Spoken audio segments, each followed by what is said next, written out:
In the year 2000, Blockbuster was one of the most powerful entertainment companies in the world. It operated more than 9,000 stores, employed over 80,000 people, and dominated how millions of families spent their Friday nights.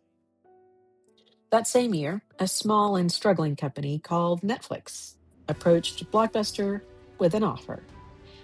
Netflix wanted to sell itself for $50 million.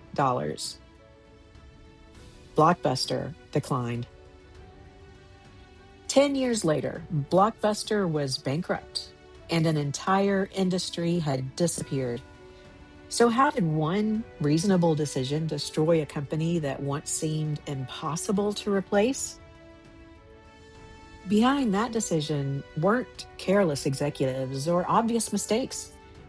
There were managers protecting profitable stores, investors expecting stability, and employees who believed they were working for one of the safest companies in America. To understand why Blockbuster said no, we have to return to a time when streaming movies sounded almost impossible. In the 1990s, Blockbuster wasn't just successful, it was cultural infrastructure. Families planned evenings around visits to their local store. Rows of new releases lined the walls. Employees recommended movies. Late fees alone generated hundreds of millions of dollars every year. From a business perspective, everything worked. Blockbuster wasn't struggling to survive, it was thriving. Success didn't just make Blockbuster powerful, it made change look unnecessary. Meanwhile, in California, Netflix was experimenting with a different idea. Instead of renting movies in stores, customers ordered DVDs online and received them through the mail. There were no late fees, no rush to return movies. But in 2000, Netflix was losing money, and its founders knew they needed help.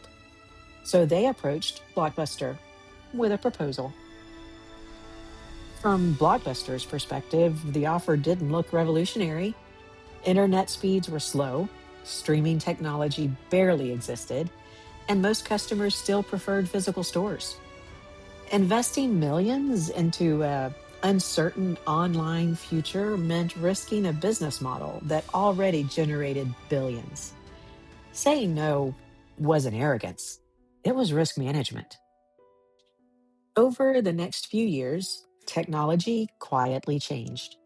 DVD players became common, internet connection speeds improved, and consumer habits began to shift. Netflix refined subscriptions, eliminated late fees, and invested in streaming.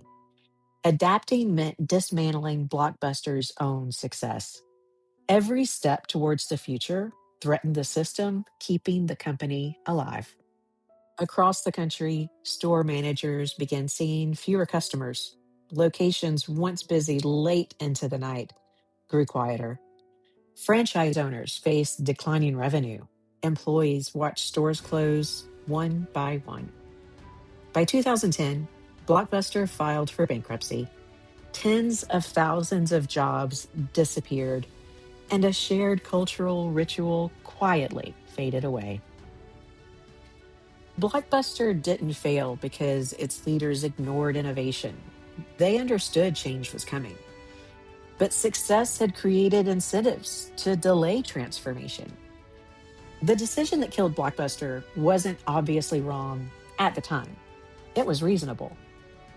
And history often changes when intelligent people choose stability, just as the world begins to move on.